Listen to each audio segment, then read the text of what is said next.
encourage you to see this in terms of a continuum from where we started from in 2006 to where we are now.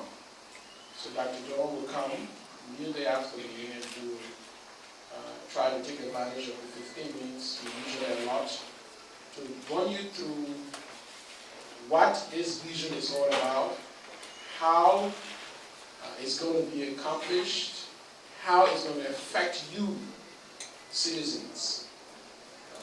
We will talk about the framework, the structures, the pillars, how much it's going to cost us as a country, etc., etc. So we're glad that they consented to attend our press conference.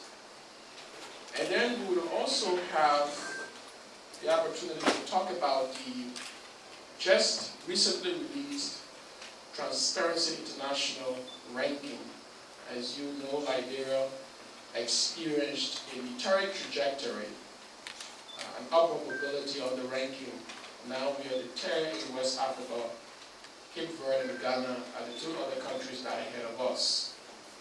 So we're talking about that. We project something on the PowerPoint so that you can see the number of countries that were surveyed and where each country sits, how much scores each country managed to record, etc. But also we've invited the Executive Director for the Center for Transparency and Accountability in Liberia, Center, Mr. Thomas Dona. He is his organization, Center, is the local chapter of TR. And Center is one of the most respected civil society organizations in Liberia, and it's a partner of our government. We've not always agreed in terms of the strategy, but we invited Mr. Now to also talk about the work that Center does and what we need to do. I'm sure he will be acknowledging significant progress we've made. So we're glad to have Mr. Na here. And then we are expecting the Minister of Foreign Affairs, His Excellency Augustine B. Ngafuan, who will come to talk about a new regulation that his ministry has put together to deal with the issuance of Liberian passports and all the other challenges as well associated with that. And we will also talk about the Honorary Council issues and all of that stuff. So we're certainly expecting him to come and talk about what the Ministry of Foreign Affairs is doing, and he will probably answer some of the questions that you may have. So we have a full house, so I certainly do not want to engage in any more platitudes, but at this time, in fact, as co-chairs for the conference that is upcoming in Banga that starts on Monday and runs through Wednesday.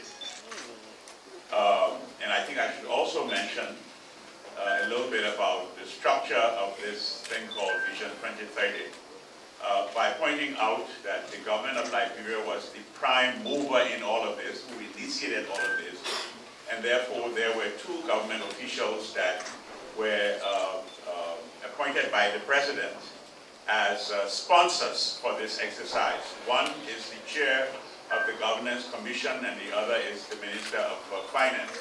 I think Commissioner Mulba probably is here in capacity as a commissioner of the Governance Commission, and at an appropriate point in time, she will be saying a few words as well. What I have to say, I'd like to limit it to two things. One is the process that brought us to today. In other words, how did we reach today and Vision 2030? And the second thing is what will happen in Banga, and hopefully what will happen, perhaps even more importantly, after Banga.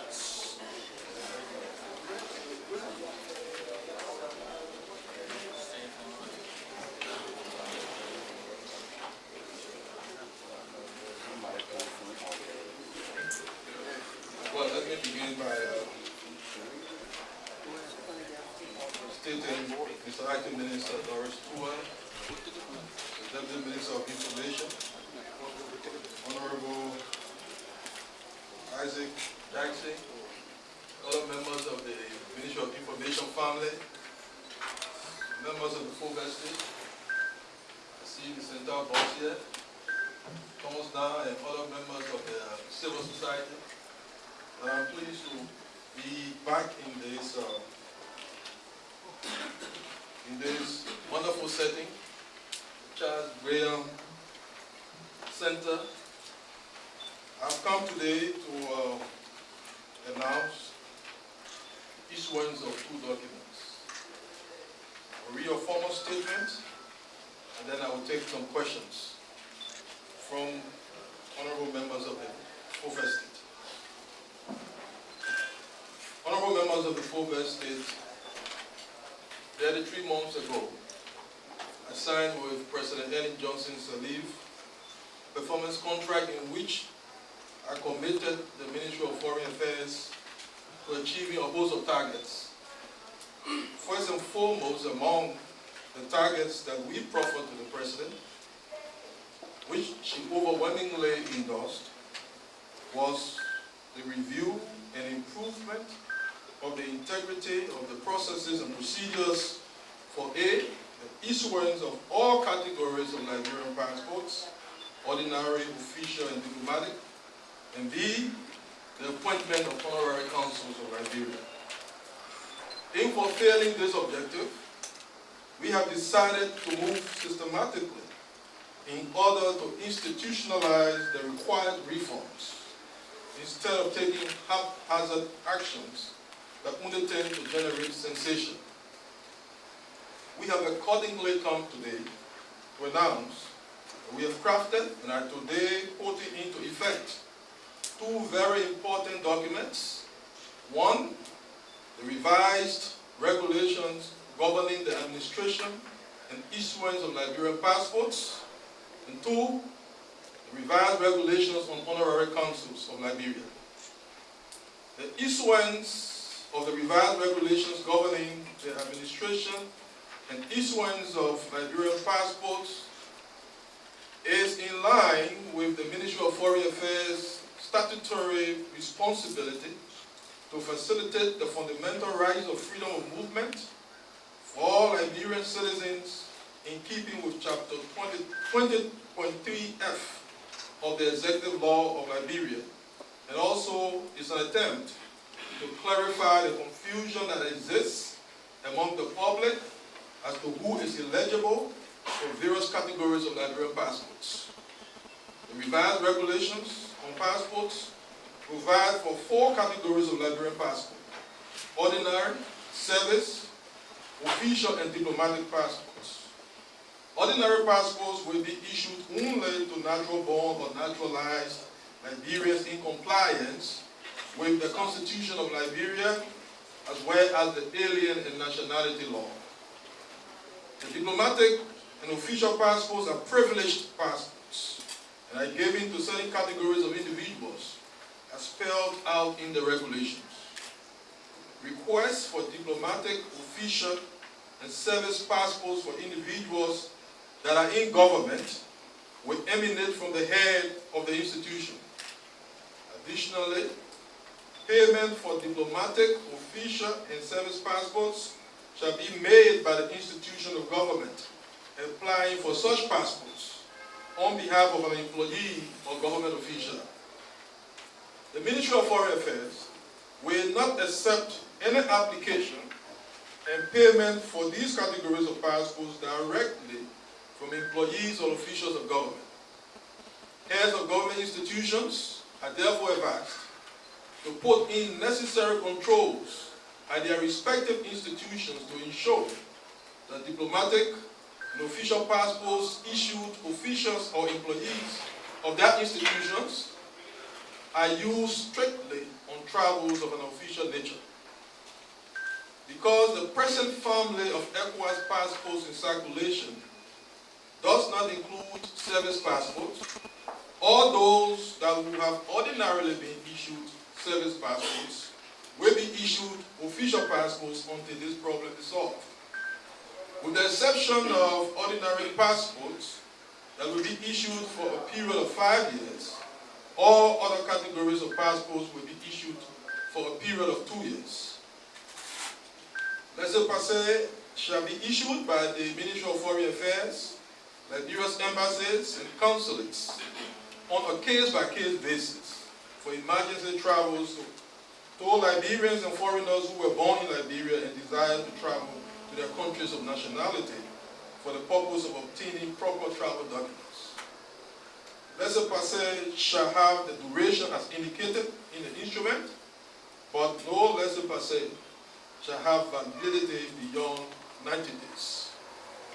A fee of $23 has been prescribed for any category of passport obtained at the Ministry of Foreign Affairs in Monrovia, while a fee of $200 or its equivalent is being charged for passports issued outside of the country.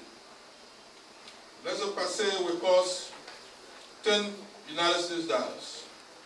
All categories of passports are non-renewable. At the expiry of the stated period, a new passport must be obtained. Liberian ECOWAS biometric passports have been launched and are being issued in the United States of America and the United Kingdom. On the revised regulation on honorary consuls,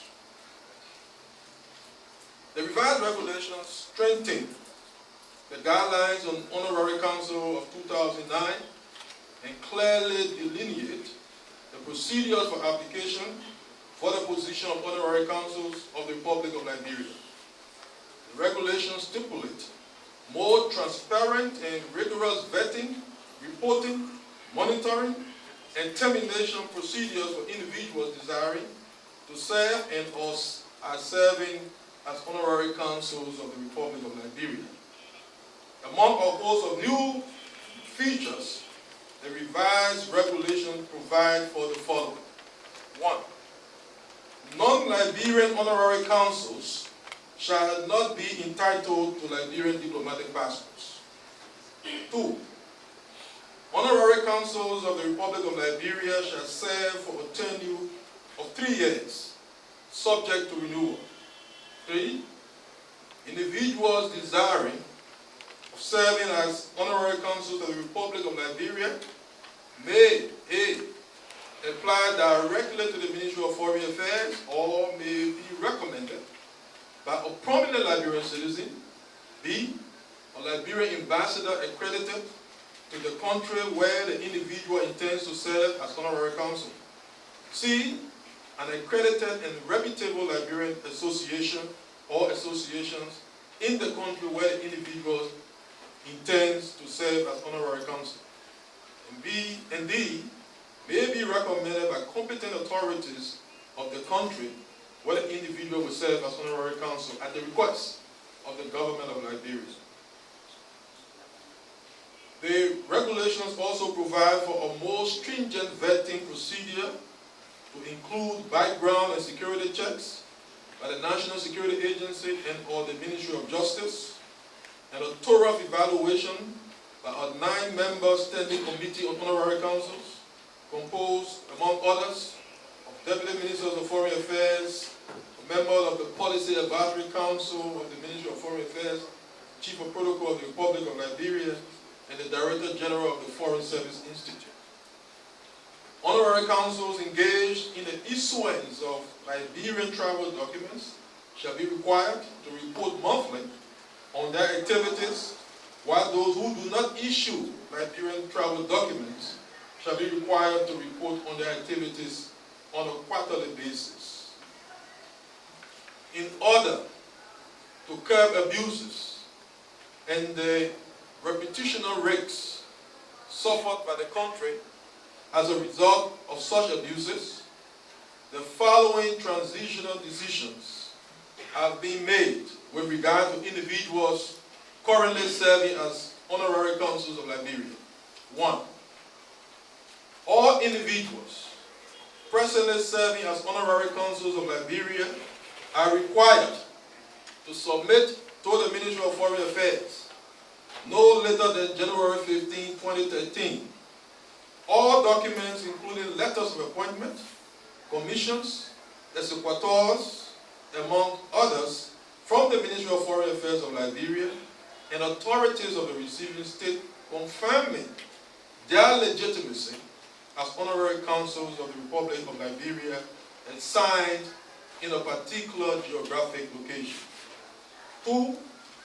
All individuals presently serving as honorary consuls of Liberia are required to submit a comprehensive report to the Minister of Foreign Affairs not later than January 15, 2013, detailing the following.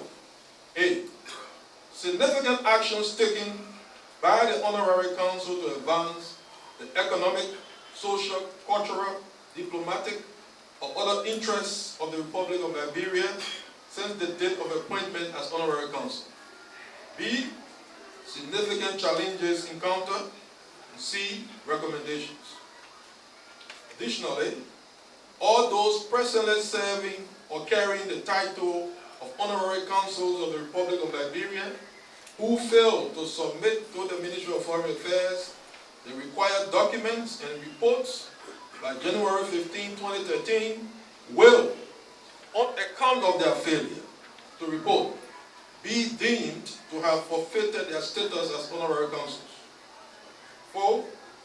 Upon receipt of the required documentation and reports, the Minister of Foreign Affairs, with the advice of the Standing Committee on Honorary Consuls, shall make a determination